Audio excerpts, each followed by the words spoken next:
లోక భవనాన్ని ఈడ్చుకొచ్చి గదిలో మార్చి మళ్ళీ కట్టారు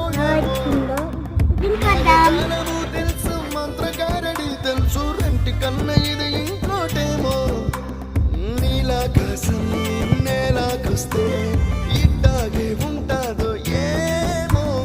ఈ సంతోషం దాచాలంటే హృదయాలు ఓ వంద కావాలేమో ఇంతందంగా ఉంటుందా ఈ లోకం ఇన్నాళ్ళు ఈ మనసుకి తెలియాలే